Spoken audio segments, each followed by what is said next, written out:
Nizami Gəncəvi hər nə qədər əsərlərini əsasən fars dilində yazmış olsa da, onun milli kimliyi və mənsub olduğu coğrafiya türk dilli mədəniyyətin tərkib hissəsidir. Nizami Gəncə şəhərində doğulmuş və bu şəhərin o dövrdəki türk-müsəlman mədəniyyətinə bağlı bir mühitdə yaşamışdır. Nizaminin türk olması bir çox mənbələrdə qeyd olunur. Onun atası Yusifin türk dilli bir şəxs olması haqqında fikirlər var.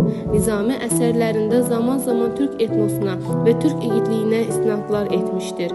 Nizami Gəncəvinin məşhur Xəmsə adlı beşli poemalar toplusunda türk mədəniyyətinin qəhrəmanlıq ənənələrinin və türklərə olan rəğbətini əks olunduğu məqamlar var. İskəndərnamə əsərində Nizami türk ellərindən, onların igidliyindən, mərdliyindən bəhs edir. Türk qəhrəmanları tez-tez onun dastanlarında nümunə kimi verilir. O, türklərin döyüşçü xarakterini və mərdliyini təqdir edir. Türk adətləri və həyat tərzi, məsələn, atlı igidlər, yay və qılıncla döyüş, dövlətçilik ənənələri poetik dillə təsvir olunur.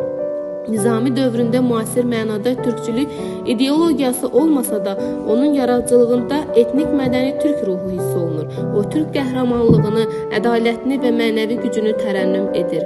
Əsərlərində türk coğrafiyasına aid hadisələr və obrazlar verilir.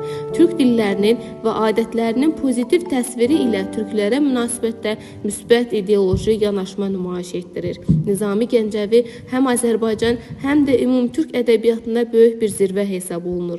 Onun irsi təkcə İran-Fars ədəbiyyatına deyil, türk-müsəlman ədəbiyyatına da böyük təsir göstərmişdir. Sovet dövründə və müasir dövrdə onun türk kimliyi vurğulanaraq türkçülük baxımında təhlil olunur. Nizami Gəncəvi öz əsərlərində milli və mənəvi dəyərlərə, o cümlədən türk qəhrəmanlığına, igidliyinə, ədalət anlayışına geniş yer verir. Bu baxımdan onun yaradıcılığı türklüyün və türkçülük ideyasının ilkin təzahürləri kimi dəyərləndirə bilər.